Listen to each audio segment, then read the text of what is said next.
موضوع الدرس في أزمة الفقراء على الأغنياء سورة عبسة تفسير ابن كثير. الحمد لله رب العالمين والصلاة والسلام على أشرف الأنبياء وسيد المرسلين سيدنا محمد وعلى آله وأصحابه أجمعين. اللهم صل على سيدنا محمد وعلى آل سيدنا محمد كما صليت على إبراهيم وعلى آل إبراهيم في العالمين إنك حميد مجيد. أعوذ بالله من الشيطان الرجيم. بسم الله الرحمن الرحيم. عبس وتولى أن جاءه الأعمى وما يدريك لعله يزكى أو يذكر فتنفعه الذكرى أما من استغنى فأنت له تصدى وما عليك ألا يزكى وأما من جاءك يسعى وهو يخشى فأنت عنه تلهى كلا إنها تذكرة فمن شاء ذكره في صحف مكرمة مرفوعة مطهرة بأيدي سفرة كرام بررة. قال المؤلف والمفسر رحمه الله تعالى أدام النفع بعلومه وعلومكم في الدارين آمين إلى أن قال وأما من جاءك يسعى وهو يخشى أي يقصدك ويؤمك ليهتدي بما تقول له. اللہ پاک نے فرمایا کہ میرے محبوب اور وہ شخص جو تیری طرف آیا اور اس نیت سے آیا وہ ہوا یخشا، وہ اللہ سے ڈرنے والا ہے، وہ یہ چاہتا ہے کہ آپ سے کچھ سیکھیں تاکہ آپ کے طریقے پہ چلے، جو آپ فرمائیں اس کی اتباع اور اقتداء کرے. فَأَنْتَ عَنْهُ تَلَهَّى أَيْ تَتَشَاغَلْ، اور آپ اس سے اعراض فرماتے ہیں اور آپ اس پہ اپنی مشغولیت ظاہر فرما کے اس سے اعراض فرماتے ہیں. وَمِنْهَا هُنَا أَمَرَ اللَّهُ تَعَالَى رَسُولَهُ صلی اللہ علیہ وسلم اللہ يخص الانذار احدا بل يساوي به بين الشريف والضعيف والفقير والغني والسادة والعبيد والرجال والنساء والصغار والكبار. ثم الله تعالى يهدي من يشاء إلى صراط مستقيم وله الحكمة البالغة والحجة الدامغة. اس لیے اللہ پاک نے فرمایا، میرے مدنی پاک کو حکم دیا کہ آپ ڈرائیں، سب کو برابر ڈرائیں. آپ کے سامنے اس دعوت میں، انذار میں کوئی بڑا، کوئی کمزور، کوئی فقیر، کوئی غنی، کوئی سردار، کوئی غلام، کوئی مرد، کوئی عورت، کوئی بڑا، کوئی شخص، سب برابر ہیں آپ کے. آپ یہ نہیں کہ بڑوں کی طرف توجہ فرمائیں اور ایک فقیر سے اعراض فرمائیں، نہیں. آپ نے اللہ تعالی کا دین پہنچانا ہے، آپ کی نظروں میں سب برابر. ثم اللہ، تو اس کے بعد آپ کا کام ڈرانا ہے. پھر اللہ تبارک و تعالی یادی میں یہ شاہ جس کو چاہتے ہیں ہدایت دیں گے سیدھے راستے کی. والحکمت البالغہ، اسی کی حکمتیں ہیں، اسی کی حجت تامہ ہے، اسی کے دلائل جو ہیں بالکل کامل ہیں. باطل کو دامغہ بانا، باطل کو مٹانے والے ہیں، اس کی حجت جو ہے وہ باطل. جیسے قرآن پاک میں دوسری جب اللہ تبارک و تعالی نے فرمایا بل نقذف الحق علی الباطل فیدمغہ، کہ ہم حق کو باطل پہ مارتے ہیں، اس کو پاش پاش کر دیتے. تو اللہ تبارک و تعالی کے کلام میں جو حجت ہے وہ باطل کو مٹانے والی ہے.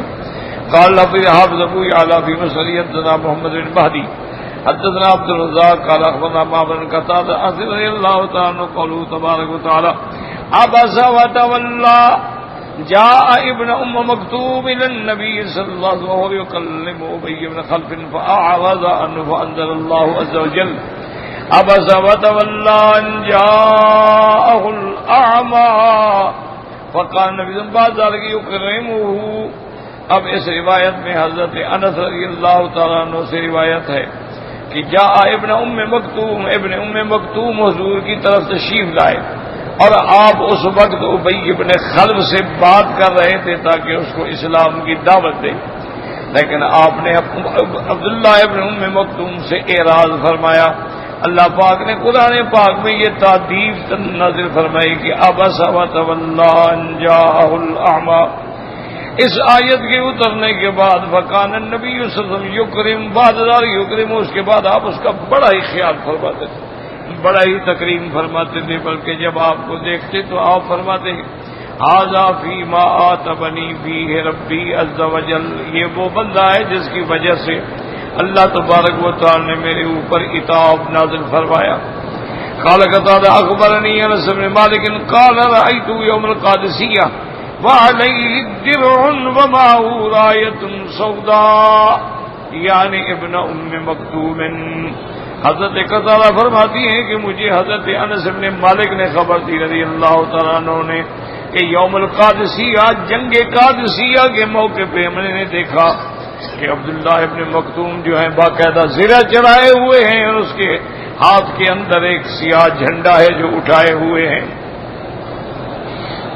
وقال ابو یعلا بن جرير حدثنا سعید بن یحیی الانبی قال حدثنا ابی قال هذا ما عرضنا على هشام بن عروة النبي عائشة قالت انزلت عبس وتولى في ابن ام مكتوم الاعمى اتى الى رسول الله صلى الله عليه وسلم يقول ارشدني قال عند رسول الله صلى الله عليه وسلم رجل من عظماء المشركين قالت فجعل النبي صلى الله عليه وسلم يقول الاخر يقول اترى بما اقول باسا فيقول لا. وفي هذا عبس وتولى وقد الترمذي هذا الحديث صحيح لم يصل مثله. ثم قال وقد رواه بعض من هشام بن عروة النبي قال انزلت عبس وتولى في ابن ام مکتوم ولم يذكر فيه عائشہ. اب مفسر رحمۃ اللہ علیہ فرماتے ہیں کہ سیدہ عائشہ رضی اللہ تعالیٰ عنہ سے روایت ہے، بی بی عائشہ فرماتی ہیں کہ یہ آیات مبارک جو ہیں ابن ام مکتوم کے بارے میں نازل ہوئی ہیں. وہ حضور صلی اللہ علیہ وسلم کی خدمت میں آئے اور آگے کہتے لگے یا رسول اللہ ارشدنی یعنی علمنی، اور ایک روایت میں ہے آگے کہا علمنی کما علمک اللہ، جیسے آپ کو اللہ نے پڑھایا ہے مجھے بھی آپ تعلیم دیں. حضور پاک جو ہیں اس وقت کافروں کے ایک بڑے سردار سے مخاطب تھے اور حضور پاک صلی اللہ علیہ وسلم نے عبداللہ ابن مکتوم سے اعراض فرمایا اور اس کی طرف زیادہ توجہ دی، اور آپ اس کو فرما رہے تھے کہ جو میں دعوت دے رہا ہوں توحید کی، کیا اس میں کوئی بات ہے؟ کوئی تو وہ کہہ رہا تھا کہ نہیں ایسی. تو حضور کے دل میں تما آ گئی کہ شاید یہ مسلمان ہو جائے، اس وجہ سے آپ نے عبداللہ ابن ام مکتوم سے اعراض فرمایا ہے. تو فرماتی ہیں کہ وَيَقُولُ اللَّهُ فِي هَذَا أُنزِلَتْ، اسی بارے میں یہ آیات جو ہیں نازل ہوئی ہیں. عبس وتولى یعنی ان کے شان نزول کا سبب جو ہے وہ حضرت ابن ام مکتوم ہے رضی اللہ تعالیٰ عنہ. اللہ تبارک و تعالیٰ نے حضور پاک صلی اللہ علیہ وسلم پہ تنبیہ نازل فرمائی. ثم روى ابن جرير بن حاتم من طريق الأوفي عن باز قوله عبس وتولى أن جاءه الأعمى قال بين رسول الله صلی اللہ علیہ وسلم عتبۃ بن ربیعۃ وابا جہل بن ہشام والعباس بن عبد المطلب وقال يتصدى لهم كثيرا ويحرص عليهم يؤمنوا فأقبل إليه رجل أعمى يقال له عبد الله بن أم مكتوم يمشي وهو يناجيهم فجعل عبد الله يستغل النبي آية من القرآن وقال يا رسول الله علمني مما علمك الله فأعرض عنه رسول الله ثم عبس في وجهه وتولى وكره كلامه فأقبل على الآخرين فلما قضى رسول الله صلى الله عليه وسلم نجواه وأخذ ينقلب إلى أهله أمسك الله بعض بصره وخفق برأسه ثم أنزل الله تبارك وتعالى عبس وتولى أن جاءه الأعمى وما يدريك لعله يزكى أو يذكر فتنفعه الذكرى. اس روایت میں حضرت ابن عباس فرماتی ہیں کہ حضور صلی اللہ علیہ وسلم رؤسائے قریش عتبہ بن ربیعہ، ابی جہل ابن ہشام، عباس ابن عبد المطلب سے باتیں کر رہے تھے، اور اکثر حضور پاک ان پہ اللہ تعالیٰ کی دعوت پیش فرماتے تھے۔ وَيَحْرِصُ عَلَيْهِمْ، اور حضور کے دل میں یہ تمنا تھی اور حرص تھا کہ کاش یہ ایمان لے آئیں۔ وَأَقْبَلَ إِلَيْهِ رَجُلٌ أَعْمَى يُقَالُ لَهُ عبد الله بن أم مكتوم يَمْشِي وَهُوَ يُنَاجِيهِمْ، عبداللہ ابن مکتوم آیا اور آگے زور سے شور کرنے لگ گیا، اور حضرت عبداللہ یہ چاہتے تھے کہ حضور مجھے آیت قرآن جو ہے پڑھا دیں۔ کہنے لگا علمنی مما علمک اللہ، حضور مجھے قرآن پڑھائیں جیسے اللہ نے آپ کو قرآن پڑھایا ہے۔ فَأَعْرَضَ عَنْهُ، حضور پاک نے عبداللہ سے منہ پھیر لیا۔ وَأَبَصَّ فِي وَجْهِهِ، آپ کے چہرے پر بھی ناگواری کے اثرات آئے اور پیشانی پہ بھی آپ نے تیوری چڑھائی اور اس سے اعراض کیا اور اس سے بات کرنے کو حضور پاک نے اس وقت مناسب نہیں سمجھا۔ وَأَقْبَلَ عَلَى الْآخَرِينَ، اور دوسروں کی طرف متوجہ ہو گئے۔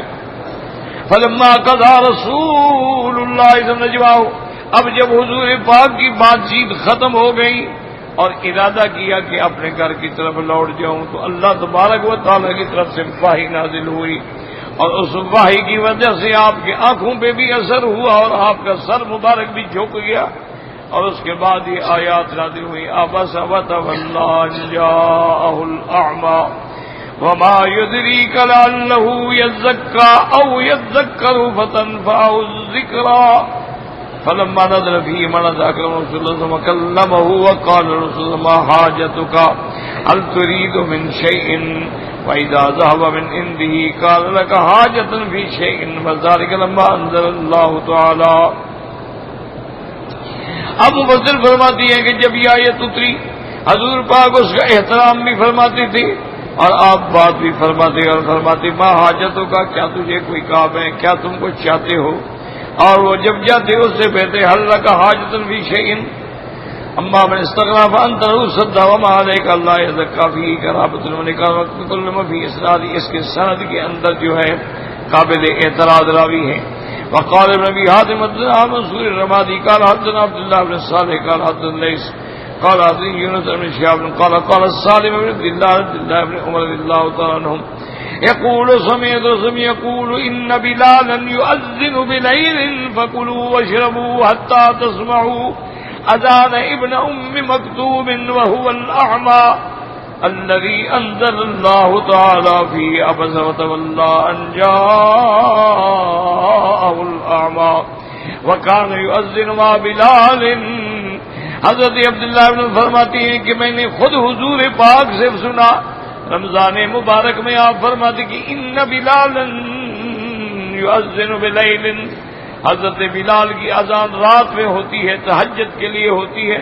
جب حضرت بلال کی اذان ہو تو کھاؤ پیو، کوئی پابندی نہیں ہے، لیکن جب عبداللہ ابن ام مکتوم کی اذان آئے تو کھانا پینا بند کر دو، کیونکہ وہ صبح صادق کے وقت اذان دیتے تھے۔ وقال یؤذن مع بلال، حضرت بلال کے ساتھ یعنی وہ بھی مؤذن تھے۔ قال سالم وكان رجلا ذريع البصر فلم يكن يؤذن حتى يقول له الناس حين ينظرون الى بزوغ الفجر اذن۔ اب حضرت سالم فرماتے ہیں کہ عبداللہ ابن مکتوم جو ہے كان رجلا ذريع البصر، اس کی آنکھیں نہیں تھی، وہ نابینا تھے، تو اس کو صحابہ کہتے تھے بھائی وہ صبح صادق ہوگی، اٹھو اذان دو، کیونکہ وہ تو نہیں دیکھ سکتا تھا کہ صبح صادق ہوئی ہے یا نہیں ہوئی۔ وہاں قضا ابو مالک وقتادة الضحاك بن الصلب والخلف انها نزلت في ابن ام مکتوم، یہ باتیں جو ہیں حضرت عبداللہ ابن مکتوم میں نازل ہوئی ہیں۔ والمشہور ان اسمه عبداللہ ابن ام مکتوم، اور بعض علماء نے فرمایا کہ اس کا نام عمر تھا، عمر ابن ام مکتوم، لیکن زیادہ راجح قول یہی ہے کہ آپ کا نام جو ہے عبداللہ ابن ام مکتوم ہے۔ تو اب یاد رکھیں کہ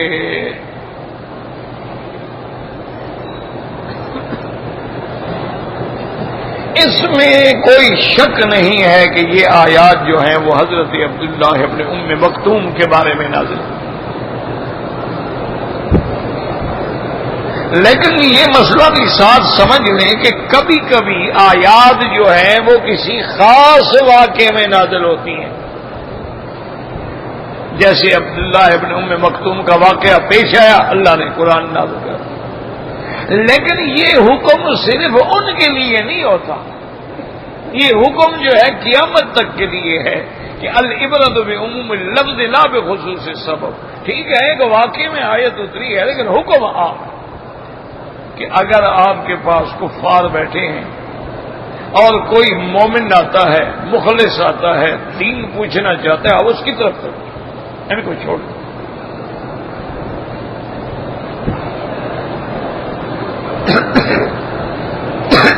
ایک تو یہ مسئلہ اس میں سمجھ آیا، دوسرا ان آیات اور ان جیسی آیات کے مطابق بہت بڑا اختلافی مسئلہ ہے علماء کے اندر۔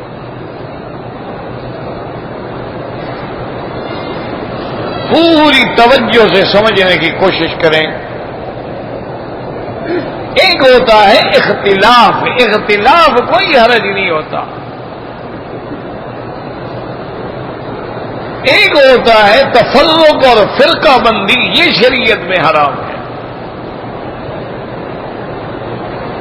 اب جیسے دیکھیں بھی 4 امام ہیں، امام ابو حنیفہ ہیں، امام شافعی ہیں، امام مالک ہیں، امام احمد بن حنبل ہیں رحمہ اللہ، اور 4 ہی طبقات ہیں، یعنی کتابیں جو ہیں دنیا میں وہ 4 ہی طبقات ہیں اور کسی طبقے کی کتاب نہیں۔ طبقات حنفیہ، طبقات شافعیہ، طبقات مالکیہ، طبقات حنابلہ، بس۔ اب ان میں بھی اختلاف ہے، لیکن یاد رکھو کوئی یہ کہے نعوذ باللہ کہ یہ اختلاف جو ہے گویا کہ 4 مذہب ہیں، یہ غلط بات ہے، یا یہ 4 فرقے ہیں، غلط بات ہے۔ فرقہ وہ ہوتا ہے جو دین سے ہٹ کے کوئی نئی بات پیدا کرے،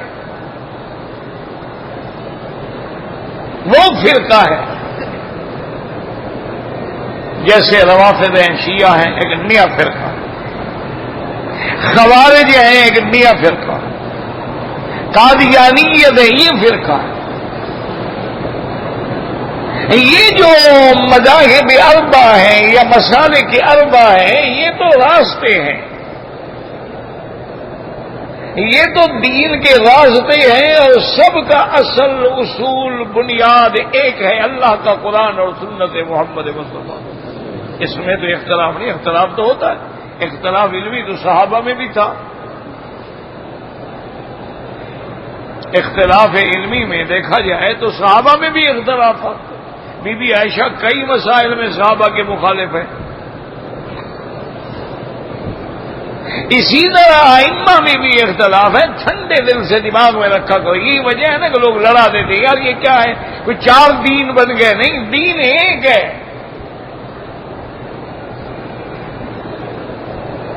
اور پھر ایسے مسائل پیدا کرتے ہیں کہ جی جناب کیا حضور کے زمانے میں کوئی حنفی شافعی تھا، تو یہ محض ایک تشکیک ہے، ذہن خراب کرنے والی بات ہے۔ اللہ ہدایت دے سب کو، اور اللہ سب کو اتفاق و ائتلاف نصیب فرمائے۔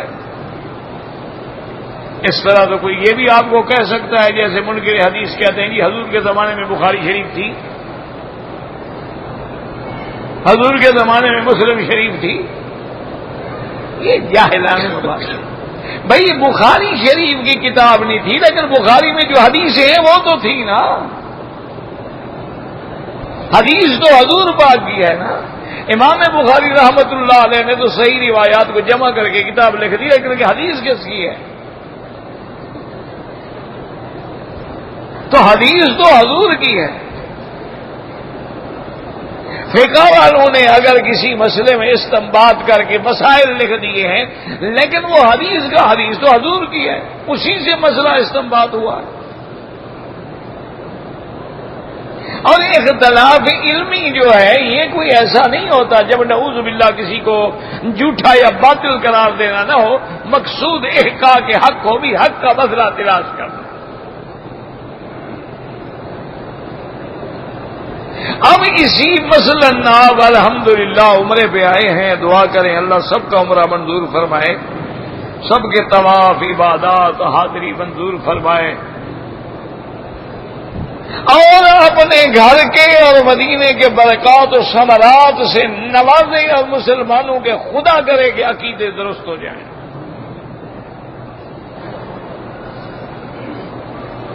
اب اسی عمرے میں دیکھ لو کہ عمرہ کرنے کے بعد مردوں کے لیے سر پہ اس طرح پھروانا ہے یا بال کٹوانے ہیں، قرآن میں دونوں لفظ ہیں۔ محلقین رؤوسکم ومقصرین، تو دونوں لفظ موجود ہیں، حلق کرانے والے، اور تم میں سے حلق کرانے والے بھی ہوں گے اور بال کٹانے والے بھی ہوں گے۔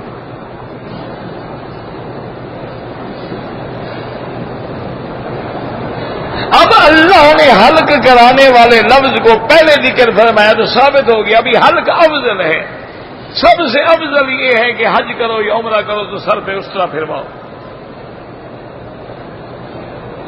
اس میں کوئی اختلاف نہیں، کوئی جھگڑا نہیں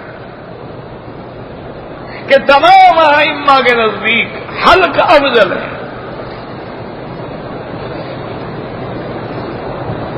اب چونکہ قرآن میں بال کٹانے والوں کا بھی ذکر ہے تو بال کٹانا بھی جائز ہے۔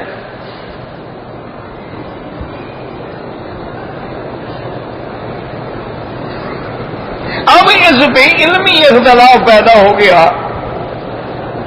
کہ ائمہ ثلاثہ رحمت اللہ علیہم فرماتے ہیں کہ جیسے اس طرح سارے سر پہ پھروایا جائے گا، یہ چوتھا حصہ یا تھوڑا سا اس طرح نہیں پھروایا جائے گا، اسی طرح بال بھی سارے سر کے کاٹے جائیں گے۔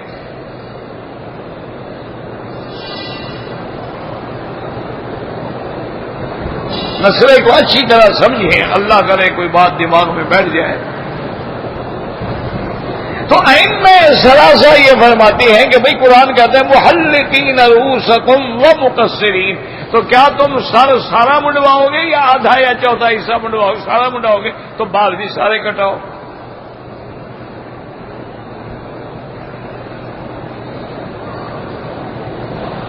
اب پھر یہ مسئلہ پیدا ہو گیا کہ بھی بال تو سارے کٹائیں لیکن کتنا کٹوائیں؟ کیونکہ اگر بال ویسے کٹوانے ہیں یعنی زیرو مشین پھروانی ہے تو پھر اس طرح میں اس میں کیا فرق ہے؟ تو بال کٹوانے کا معنی تو یہ ہے نا کہ کینچی سے کاٹے جائیں گے یا کسی موٹی مشین سے کاٹے جائیں گے، جیسے کہ حضور نے فرمایا داڑھی بڑھاؤ اور مونچھیں کٹاؤ۔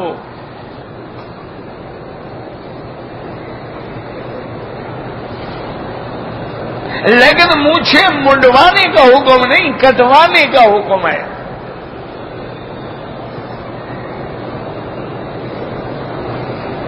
اور داڑھی بڑھانے کا حکم ہے۔ اب اس میں تو کوئی شک نہیں نا کہ داڑھی بڑھانا یہ امر ہے اور امر وجوب کے لیے ہوتا ہے، لہذا داڑھی رکھنا واجب ہے۔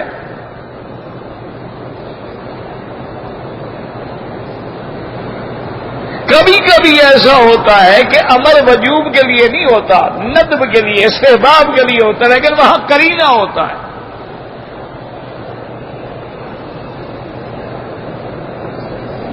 جیسے اللہ کے قرآن میں اذا نودی للصلاۃ من یوم الجمعۃ فاسعوا الی ذکر اللہ، جب جمعہ کی اذان ہو تو آؤ اللہ کا، یہ امر واجب ہے، وجوب کے لیے ہے۔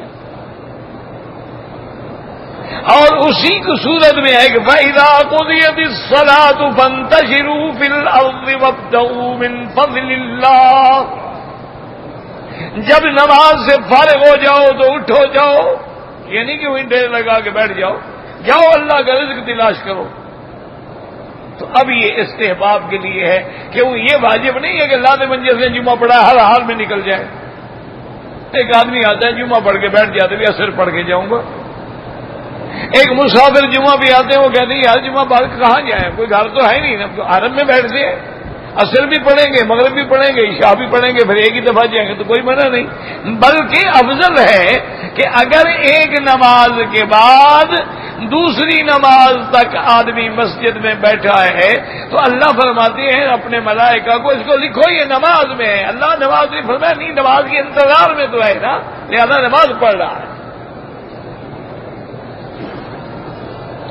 اب یہاں ہمیں کرینہ مل گیا تو ہم نے کہا کہ یہ باہر نکلنے کا جو مسئلہ ہے اور کاروبار کرنے کا جو مسئلہ ہے یہ امر واجب نہیں, استحباب ہے, مستحب ہے, نہ جائے تو نہ جائے.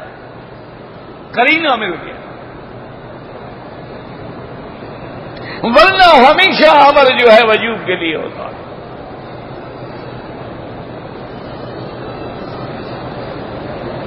اب یہ مسئلہ پیدا ہو گیا کہ جی بال کتنے کٹائے جائیں, تو ائمہ ثلاثہ فرماتے ہیں سارے سر کے بال کٹوائے, اور اقل چیز جو ہے کم از کم 1/4 حصہ سارے سر کے بال اتر جائیں.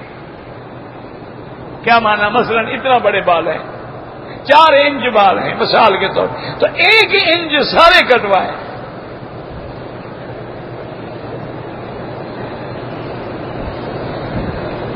اچھا, صرف امام شافعی رحمت اللہ علیہ فرماتے ہیں کہ اگر اس نے 3 بال جو ہے صرف 3 بال کاٹے ہیں یا 3 بال ایسے کھینچ دیے ہیں یا 3 بالوں کو ماچس کی تیلی سے جلا دیا ہے, وہ کہتے ہیں ٹھیک ہے احرام سے نکل جائے گا, اس پہ کوئی دم نہیں ہے. وہ فرماتی ہے کہ یہ مقصرین میں تو آ گیا نا, بال کٹانے والوں میں تو آ گیا ہے. کٹائے تو ہیں نا, اس نے تھوڑے کٹائے ہیں. چلو, جیسے آپ نے عام طور پہ دیکھا ہے نا, کینچیاں لے کے لوگ کھڑے ہوتے ہیں, بس 2-3 بار ادھر سے اور 2-3 ادھر سے اور 2-3 ادھر سے کاٹ دیے. یہ اختلاف ہے, یہ اختلاف فہم ہے, سوچ کا فرق ہے. لیکن ائمہ ثلاثہ کی دلیل جو ہے وہ قوی ہے. ایک تو فرماتے ہیں کہ حضرت جب سر مڈانے کا حکم ہے تو سارا سر مڈائیں گے یا تھوڑا تھوڑا مڈائیں گے؟ تو اگر وہاں سارا سر ہے تو کٹانے میں بھی سارا سر ہے. اور دوسری سب سے بڑی بات یہ ہے کہ قرآن بھیجا اللہ نے, لیکن سمجھایا تو محمد الرسول اللہ نے صلی اللہ علیہ وسلم. اگر صرف کتاب کافی ہوتی تو اللہ نبی نہ بھیجتے. مکے والے تو عرب تھے نا, قرآن بھی عربی تھا کہ جی ہم نے قرآن اتار دیا ہے, پڑھو اور اس پہ عمل کرو. تو معلوم ہوا کہ کتاب پڑھنے سے عمل نہیں ہو سکتا جب تک عمل کر کے دکھلانے والا نہ ہو. اس لیے اللہ نے حضور محمد مصطفیٰ کو بھیجا کہ جو میں قرآن میں حکم دوں اس کو آپ اپنی امت کے لیے نمونہ بنائیں اور کر کے دکھلائیں.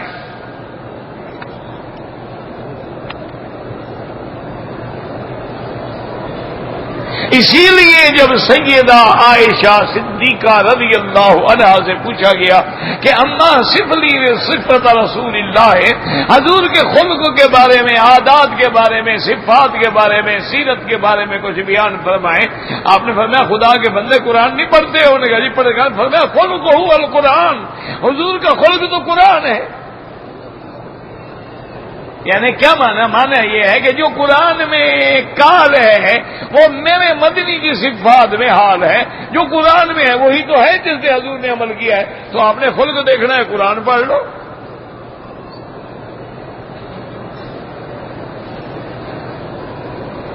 تو انہوں نے فرمایا کہ جی حضور پاک نے ساری زندگی میں 4 عمرے کیے ہیں اور 1 حج کیا ہے. اور احمد دو عالم نے بعثت کے بعد عمرے 4 کیے, لیکن حج آپ نے صرف 1 کیا ہے, وہی حجۃ الوداع ہے, وہی پہلا ہے, وہی آخری ہے. لیکن ہر عمرے میں حضور پاک نے اس طرح پھروائے, حج میں بھی حضور پاک نے اس طرح پھروائے. پھر حضور پاک نے اس طرح پھرانے والوں کے لیے 3 دفعہ دعا فرمائی ہے کہ اللہم اغفر للمحلقین, جنہوں نے آج سر مڈایا ہے ان کی مغفرت فرما دے.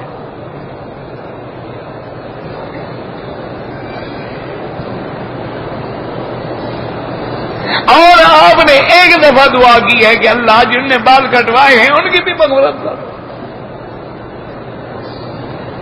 تو ایک دفعہ صرف حضور کے بال کٹانے کا واقعہ ملتا ہے کہ لیکن آپ نے سارے سر کے بال کٹوائے. اس لیے ہمیشہ یاد رکھو یہ اختلاف علمی ہوتا ہے، اس میں نعوذ باللہ ثم نعوذ باللہ کوئی کفر اسلام کی جنگ نہیں ہوتی. تمام ائمہ کرام ایک دوسرے کا قول بیان کریں گے، فرمائیں گے رحمت اللہ علیہ، اللہ کی اس پہ رحمت. صحابہ میں اختلاف ہے، صحابہ کہتے ہیں اللہ اس پہ رحمت کرے میرے بھائی پہ. جیسے کہ حضرت عبداللہ ابن عمر، اتنا بڑا آدمی ہے عبداللہ ابن عمر، یہ حضرت عمر کا بیٹا ہے، اور یہ کان عابدا زاہدا متبعا لرسول اللہ صلی اللہ علیہ وسلم، بہت بڑے عابد، بہت بڑے زاہد، اور حضور کی سنت میں عاشق تھے.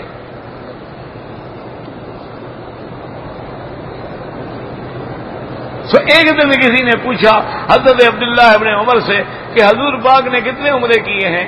تو آپ نے فرمایا 4 کیے ہیں، اور ایک عمرہ آپ نے رجب میں کیا.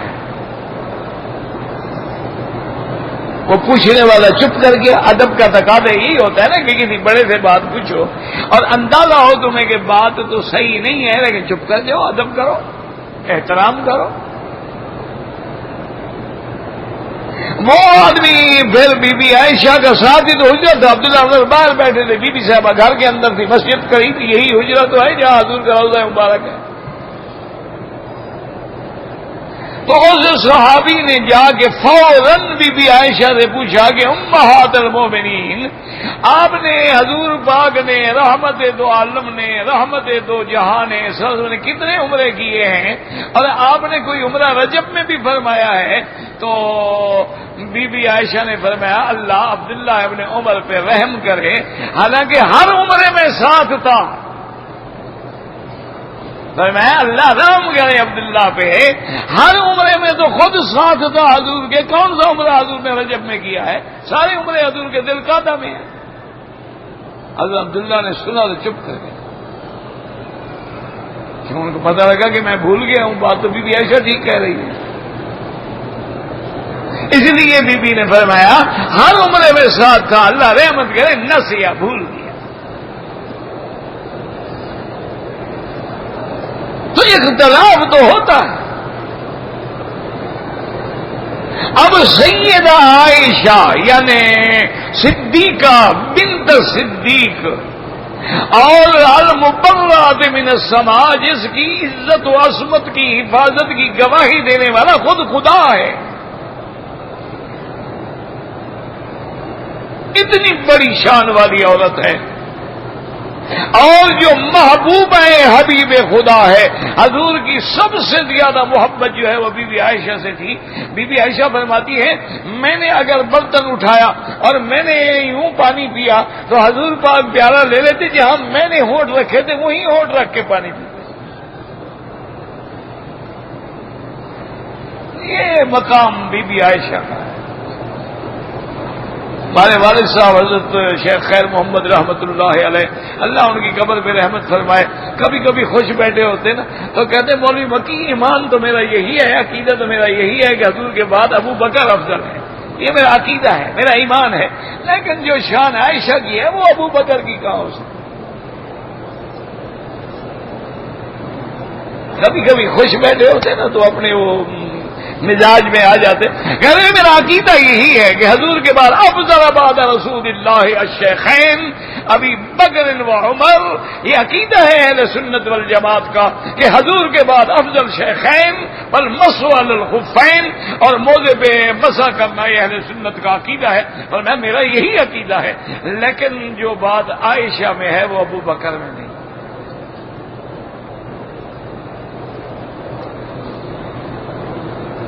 ہم پڑھتے تھے، ہم کہہ رہے حضور فرماتے بیٹا بات سنو، بات سمجھو، ابو بکر بڑا زور لگائے گا تو حضور کے ہاتھوں پہ بوسہ دے دے گا، پیشانی چوم لے گا. یہ شان تو عائشہ کا ہے جس کو محمد چومتا ہو. یہ بات ابو بکر کو مل سکتی ہے بھلا؟ بڑے سے بڑا حضور پاک ابو بکر کو گود میں لے لیں گے، یا حضور ابو بکر کی گود میں سر رکھ کے سو جائیں گے، لیکن حضور کے سینے پہ لیٹنے والی تو عائشہ ہے۔ یہ مقام کس کو مل سکتا ہے؟ میں عائشہ کا اپنا مقام،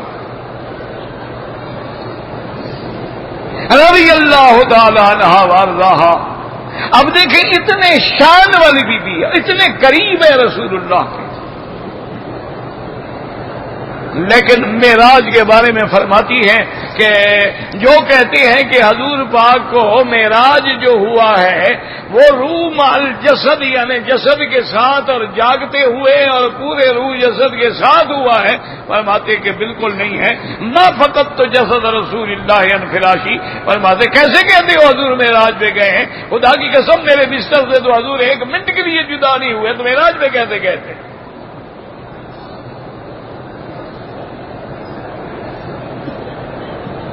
اب بی بی عائشہ ہے، کون بات کہہ سکتا ہے؟ رضی اللہ عنہ وہ کہتی ہے حضور تو میرے بستر سے اٹھے ہی نہیں۔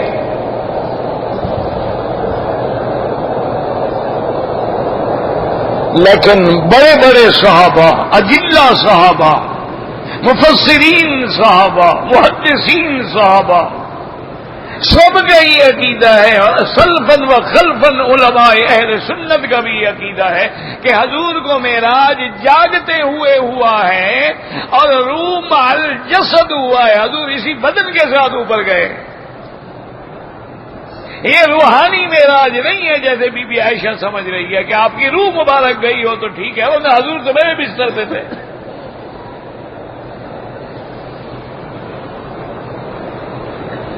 تمام تقریباً جمہور صحابہ کا یہی عقیدہ ہے، جمہور محدثین، جمہور ائمہ کا یہی عقیدہ ہے کہ جب قرآن کہتے ہیں اسریٰ بعبدہ اوحیٰ الی عبدہ، تو لفظ عبد کا روح پہ اطلاق ہی نہیں ہوتا، تو اطلاق کی روح مال جسد پہ ہوتا ہے۔ عیسیٰ علیہ السلام جب کہہ رہے تھے انی عبد اللہ، تو کیا روح بول رہی تھی ان کی؟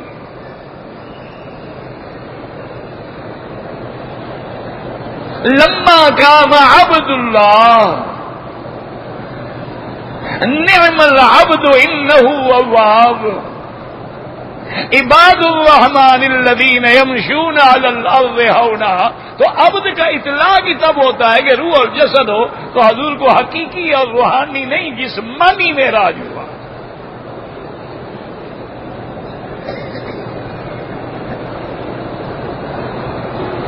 لیکن اب دیکھو اختلاف ہو گیا کہ نہیں، اس کو فرقہ بندی نہیں کہیں گے، یہ تو کم علم لوگوں کا کام ہوتا ہے کہ لوگوں کو لڑاتے ہیں۔ اور جی پہلے یہ بات تھی، اور حضور کے زمانے میں جناب کسی امام کی بات ہوتی تھی، حضور کے زمانے میں حضور کی بات ہوتی تھی، حضور سے بڑا امام کوئی ہے؟ آپ تو امام الانبیاء ہیں۔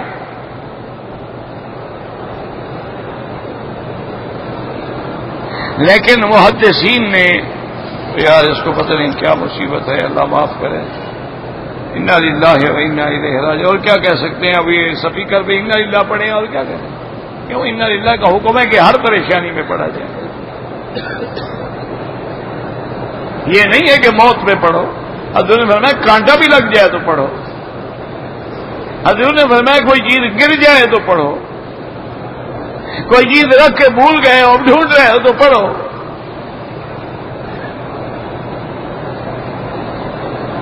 تو محدثین کرام نے اور علماء نے، اللہ ان کی قبروں پہ کروڑوں رحمتیں فرمائے، انہوں نے باقی صحابہ کے قول کو بھی اور بی بی عائشہ کے قول کو بھی جمع کر دیا۔ انہوں نے کہا کہ بھائی کوئی لڑائی کی بات نہیں، کوئی جھگڑے کی بات نہیں، بی بی عائشہ بھی سچ کہہ رہی ہے اور صحابہ بھی سچ کہہ رہے ہیں۔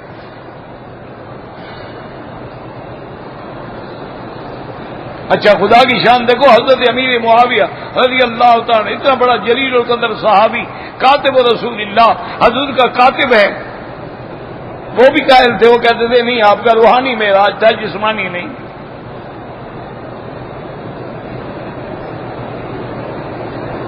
تو انہوں نے جمع کر دیا، انہوں نے کہا کہ بھائی بی بی عائشہ بھی سچی ہے، حضرت معاویہ بھی سچے ہیں اور باقی صحابہ بھی سچے ہیں۔ اس کی وجہ یہ ہے، وہ کہتے ہیں بی بی عائشہ فرماتی ہے نا کہ میں نے اپنے بستر سے حضور کو گم نہیں پایا، تو بی بی عائشہ پتہ تو کرو حضور کے بستر پہ کب آئی ہے؟ وہ تو مدینہ منورہ ہجرت کے بعد آئی ہے بستر پہ، اور معراج ہوا ہجرت سے 2 سال پہلے، تو اس وقت بی بی عائشہ تھی کہاں؟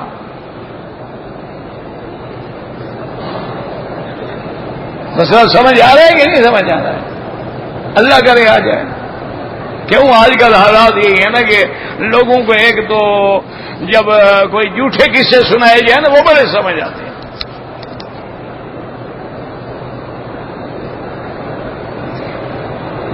حق بات سمجھنا ذرا توجہ چاہتا ہے۔ یاد رکھو انہوں نے کہا کہ بھائی خدا کے بندو بی بی عائشہ کی شادی ہوئی ہے ہجرت کے بعد اور معراج ہوا ہجرت سے پہلے، تو اس کا معنی یہ ہے کہ بی بی عائشہ کسی اور معراج کی بات کر رہی ہے۔ اللہ نے حضور کو اور بھی روحانی معراج کرائے ہوں گے جس کے بارے میں بی بی فرما رہی ہیں، لیکن جو معراج ہجرت سے قبل ہوا ہے اور جس اسراء و معراج کا قرآن میں ذکر ہے یہ تو ہجرت سے 2 سال پہلے ہے۔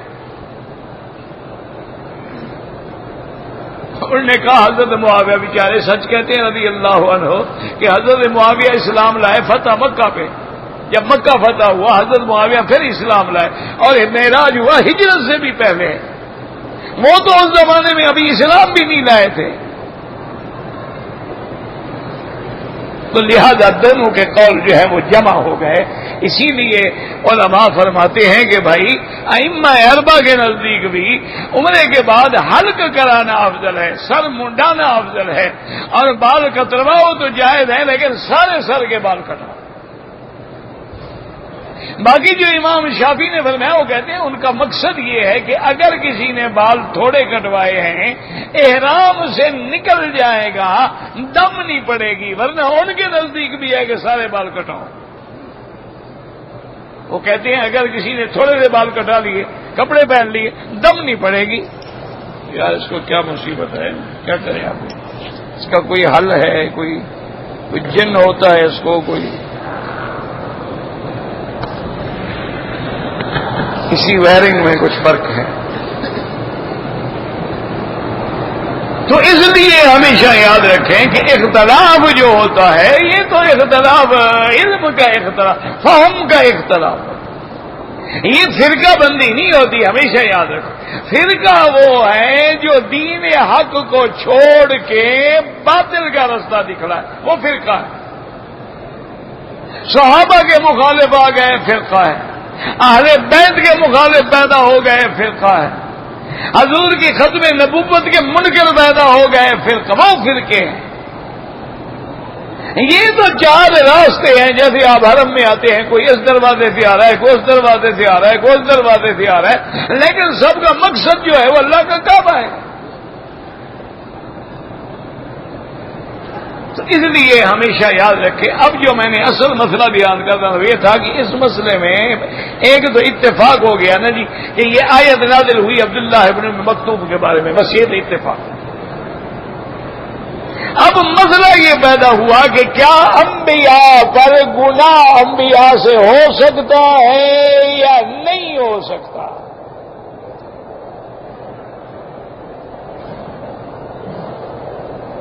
اس لیے بعض علماء تو یہ فرماتے ہیں کہ اللہ کے انبیاء جو ہیں نبوت سے پہلے کوئی غلطی ہو جائے تو ہو جائے لیکن نبوت کے بعد نہیں ہوتی، اور نبوت سے پہلے بھی ان سے کوئی گناہ کبیرہ نہیں ہوتا۔ کوئی صغیرہ ہو جائے، ترک اولا ہو جائے، ترک افضل ہو جائے، یا انبیاء بھول جائیں یا انبیاء سے سہو ہو جائے، یہ تو ہو سکتا ہے۔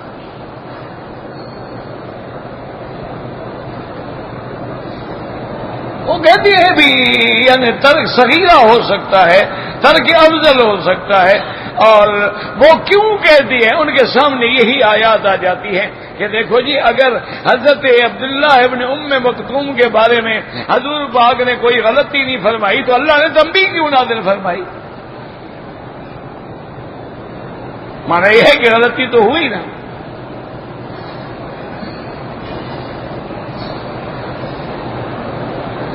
ان سے یہی آیات سامنے آ جاتی ہے کہ اللہ نے صراحتاً آدم علیہ السلام کو منع فرمایا تھا کہ ولا تقربا هذه الشجرہ، درخت دکھلا دیا گیا. یہ نہیں ہے کہ کہہ دیا گیا کہ درخت کے قریب نہ جاؤ. اگر کون سا درخت؟ جنت میں تو کروڑوں درخت ہیں، تو کوئی خاص درخت دکھلایا گیا نا. یہ ہمارے برادری تھی، انہوں نے کہا جی ہاں وہ گندم کا دانہ کھایا تھا. ان کو مسئلے بنانا تو یاد ہے نا جی. جیسے دیکھا نہیں یوسف زلیخا پہ کتابیں نہیں لکھ ڈالی ہیں، بی بی زلیخا پہ. یوسف زلیخا کتابیں ہیں باقاعدہ. ان سے پوچھو بھی زلیخا تمہاری برادری سے تھی، تمہیں پتہ ہے اس کے نام کا؟ قرآن نے تو کوئی نام نہیں لیا. امراۃ العزیز، عزیز کی بیوی. تم نے یہ نام کہاں سے ڈھونڈا ہے؟ روایات اسرائیلیہ سے. اور روایات اسرائیلیہ جو ہے لا نصدق ولا نکذب، ان کا تو کوئی اعتبار ہی نہیں ہوتا. انہوں نے دلائل بھی لکھا ہے، انہوں نے زلیخا بھی لکھا ہے، انہوں نے تو کئی نام لکھے ہیں. لیکن جب قرآن نام نہیں لیتا تمہیں خواہ نام گھڑنا ہے. اور صرف نام نہیں گھڑنا، کتابیں لکھ ڈالنی ہیں. قرآن نے صرف یہی کہا امراۃ العزیز.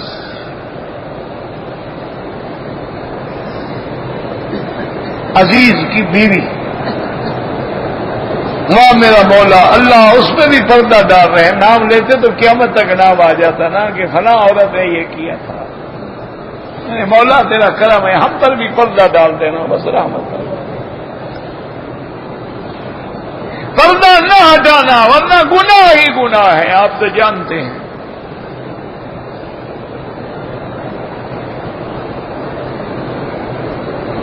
تو اب وہ یہ کہتے ہیں کہ جناب دیکھو آدم علیہ السلام کو جب کہہ دیا گیا کہ لا تقربا، تم دونوں نہیں جانا.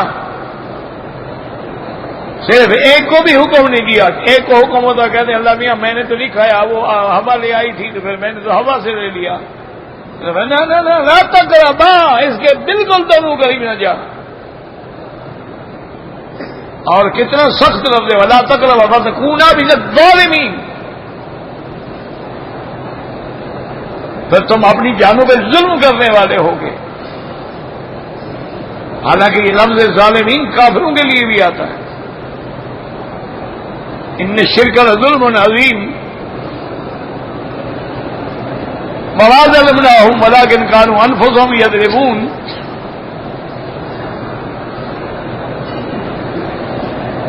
لیکن آدم کھا بیٹھے. تو اب اس وجہ سے پھر علماء نے کہا کہ بھئی نبوت سے پہلے جو ہے نا وہ گناہ ہو سکتا ہے، لیکن چھوٹا گناہ، صغیرہ کبیرہ نہیں. آدم کا قصہ آ گیا، داؤد علیہ السلام کا قصہ آ گیا، سلیمان علیہ السلام کے واقعے میں آ گئی بات. لیکن یاد رکھو کہ انبیاء پاک ہوتے ہیں، انبیاء معصوم ہوتے ہیں. نبوت سے پہلے بھی پاک ہوتے ہیں، نبوت کے بعد بھی پاک. کیوں؟ اللہ ان کی نبوت کا فیصلہ تو آسمانوں اور زمینوں کی پیدائش سے بھی پہلے فرما چکے ہیں نا. اور پھر اللہ فرماتے ہیں میں جس کو نبی بناتا ہوں اس کو میں چن لیتا ہوں. اللہ اعلم حیث یجعل رسالتہ. اللہ جانتے ہیں کہ رسالت کا تاج پہننے کا حقدار کون ہے. تو اللہ کے چناؤ میں کیسے غلطی آ سکتی ہے؟ اللہ یصطفی من الملائکۃ رسلا ومن الناس. اللہ چن لیتے ہیں ملائکہ میں سے بھی، انسانوں میں سے بھی. تو جس کو اللہ چن لے اس میں بھی کوئی عیب ہوتا ہے؟ پھر تو نعوذ باللہ اللہ کے چننے میں کوئی بات ہو گئی نا. اللہ تو پاک ہے، تو اس نے جن کو چنا ہے وہ بھی پاک ہے. اور یہ جو واقعات ہیں اس میں دو چیزیں ہوتی ہیں. ایک تو یہ بتلانا ہوتا ہے کہ بھی انبیاء بھول سکتے ہیں، صاحب ہو سکتا ہے. کیوں؟ انسان جو ہے اگر کوئی نبی زندگی میں کبھی نہ بھولتا، کوئی غلطی نہ کرتا، تو پھر تمہارے کا پکے ہو جاتے کہ وہ خدا ہے. خدا غلطی سے پاک ہوتا ہے نا. اللہ ہر صفت نقصان سے پاک ہوتا ہے نا. اللہ نے کبھی کبھی انبیاء سے ایسے واقعات ہو گئے جو ثابت کریں کہ وہ بشر ہیں، اور پھر خود رعایت بھی فرما دی، نسی آدم بھول گیا. یہ نہیں فرمایا آدم نے گناہ کیا، بھول گیا. اور میرے مدنی پاک نے بھی فرما دیا نسی آدم و نسی ذریتہ، کہ ابا بھول گیا تو اولاد بھی بھولتی رہے گی. حضور پاک نے 4 رکعتوں کے بجائے 2 رکعتیں نماز پڑھا دی، صاحب ہو گیا. یعنی 4 رکعتیں ہیں لیکن 2 رکعتوں میں سلام پھیر دیا. صحابی کھڑا ہو گیا اور نے کہا حلقوں سے الصلاۃ تو ہم نسیت یا رسول اللہ، کیا نماز چھوٹی ہو گئی ہے؟ آپ بھول گئے؟ اور نہیں، نہ میں بھولا ہوں نہ نماز چھوٹی ہوئی ہے. یعنی حضور بھول بھی گئے لیکن بالکل آپ پکے ہیں کہ میں نہیں بھولا. صحابی نے پھر عرض کیا، اس نے کہا حلقوں سے الصلاۃ تو ہم نسیت یا رسول اللہ، یا تو نماز چھوٹی ہو گئی ہے یا پھر آپ بھول گئے. میں کو صرف نہیں، میں نہیں بھول. صحابی نے 3 دفعہ کہا. جب صحابی کو حضور نے دیکھا کہ میرے انکار کے باوجود بھی صحابی اپنی بات میں پکا ہے، تو آپ نے باقی صحابہ کی طرف دیکھا. الصادق ذو الیدین، یہ 2 ہاتھوں والا سچ کہہ رہا ہے. نہیں تو باقی بندوں کے 4 ہاتھ ہوتے ہیں، صرف اس کے 2 ہاتھ تھے. یہ پیار کی بات، یہ پیار کی بات ہوتی ہے. حضرت نے فرمایا یہ 2 ہاتھوں والا جو کھڑا ہے اور ایک ہاتھ سے تو پکڑ کمزور ہوتی ہے نا، دونوں چیزوں سے جو ہاتھوں سے پکڑو وہ تو مضبوط ہو. یہ پکڑ کے کھڑا ہو گیا بات کو.